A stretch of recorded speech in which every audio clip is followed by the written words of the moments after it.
gunfight because that's when everyone was alive. I was like, you shouldn't have known that I was going to be the guy that make it out. When they were picking the actors, I was like, so if you get somebody like an A-list actor and then everybody, they'll know that he's the one that made it out. I was like, when you're watching the movie, you shouldn't know that. Of course, Hollywood does kind of does their own thing. But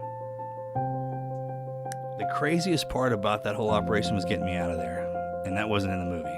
In the movie, they did a daylight extract. Like they came in, landed, a couple of shots, and they got out of there. And in real life, it wasn't like that.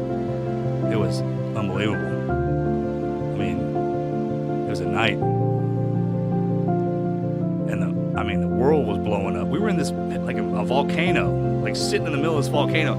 And I remember looking down the mountain. And there was a river running down. I mean, it looked like miles down. It moved me. They had to carry me.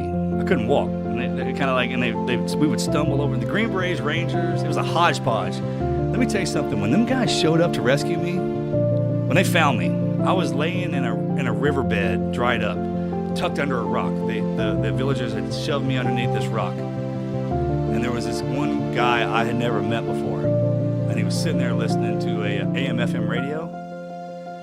And he was scrolling through the channels. We hand those out for morale.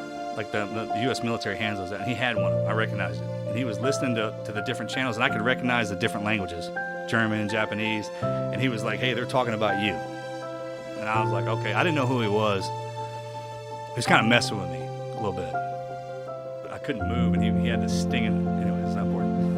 And then the Gulag and a couple of the villagers came and picked me up. They had to carry me everywhere. Why did they save you? Because in the movie it's confusing. It is. Because in the movie it's like these guys save you and you don't know why they're saving you. When he found me, they have to fight the Taliban. Yeah. Can you believe that? Crazy. So I had been crawling for a day and some change. I was like crawling through the mountains, and I had somehow, some way got to the top of this ridge line. I was so thirsty. I mean,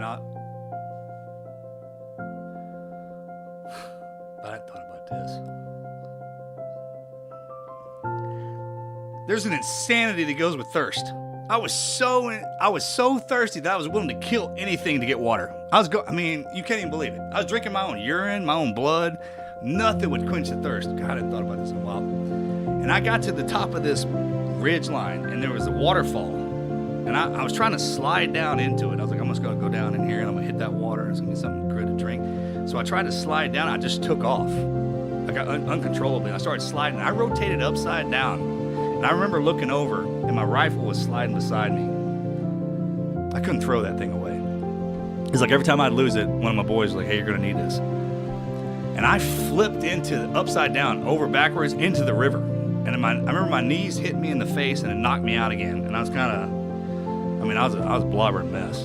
Everything was broken.